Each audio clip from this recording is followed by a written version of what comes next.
Maybe it's inexpensive gasoline, perhaps it's the science fiction grade styling of the Prius, but hybrids aren't exactly burning up the sales charts. Kia is betting on something more normal looking with the Niro.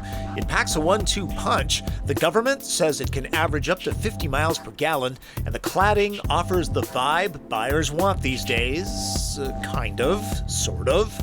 Kia markets Niro as an SUV crossover, and some might challenge that description because it's not available with all-wheel drive.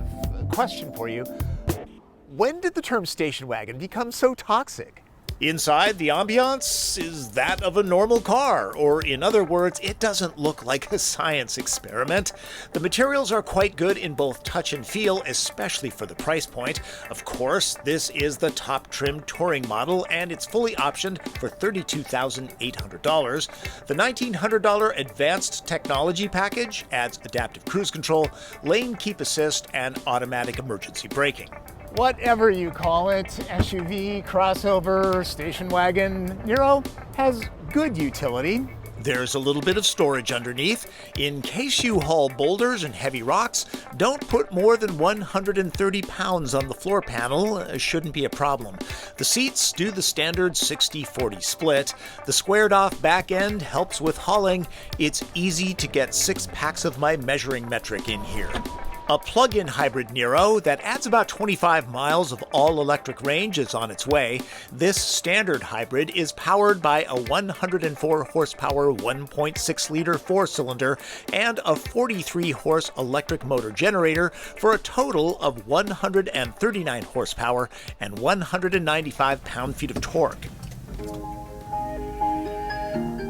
The gas engine doesn't always fire up.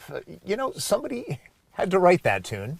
Niro shares its architecture with Hyundai Ioniq. The compact but powerful lithium-ion polymer battery is under the rear seat. This setup is unique in that the motor generator is attached to the input shaft of the 6-speed dual-clutch automatic. Now, if you're used to driving a Prius, the Niro's hybrid dynamic is a little bit different. Listen closely. Notice how the gas engine kicks on earlier and more often than Toyota's hybrid system.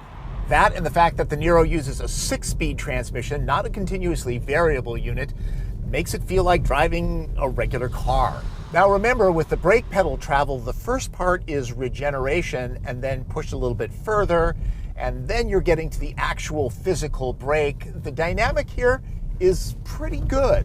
The pedal feel feathers in nicely between the battery regeneration and brake calipers.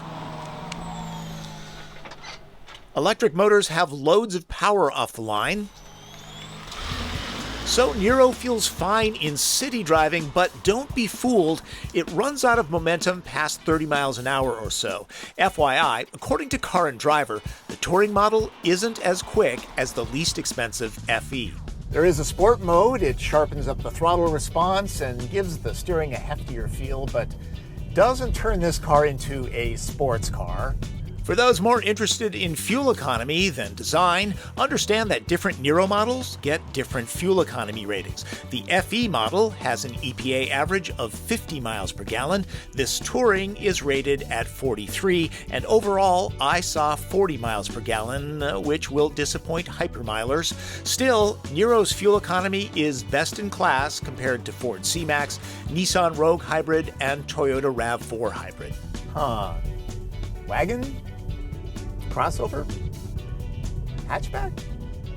Focus hard on the powertrain dynamics, and every so often there's the hint that the transmission is thinking too hard about what to do, but there's none of the obvious continuously variable transmission glide found in other hybrids. Niro is fairly quiet and offers up a comfortable ride while managing to keep body roll down in the corners. It helps that it rides at pretty much the same height as a car, or station wagon. The Touring gets a lot of nice kit, including leather for the chairs that are heated and vented. All Niros get dual-zone climate control, and the solid UVO user interface comes with Android Auto and Apple CarPlay. My only quibble in here is that the sunroof is standard-sized, not the big glass unit that other Kias get. Okay, so how would you classify this body style? Nope. Not going to get into that. I'm an evil twin that specializes only in back seats, and this one is pretty good. Obviously, there's plenty of room. Bottled water is good here, hot coffee, not so much. The Touring gets the ability to charge nearly anything. The Kia Soul gets heated seats here, Niro does not. With good headroom, 2 average-sized adults will feel right at home. 3 will be fine for short trips. Not going to take a stab at it, huh? Nope. Chicken. Nerd. Niro's styling is attractive enough in a conservative way. The design definitely leans towards the urban explorer rather than rugged trail machine. This Kia doesn't get the lofty fuel economy of the Prius, nor does it have all-wheel drive like the Rogue and RAV4 hybrids, but it's comfortable and confidently occupies its own space in the market. Call it what you will, Niro is a solid choice for families looking for space and efficiency. One more choice for those who are adventuresome, Chevy's new Equinox has a diesel engine option. I haven't driven it, but the EPA rating is 28 city, 39 highway for the front drive version. Just giving you options. Tech that's hard to visualize is something that Kia calls Coasting Guide and Predictive Energy Control. Coasting Guide improves fuel efficiency by signaling the driver when to coast or brake. Predictive Energy Control reads topographical changes on the road ahead to actively manage energy flow, figuring out when to best recharge the battery or when to use the electric motor to optimize efficiency. Speaking of, did you notice that the word hybrid was never spoken in the Melissa McCarthy Super Bowl ad, which was very funny, by the way? There was just one quick shot of the hybrid badge on the back. Marketing is a funny thing.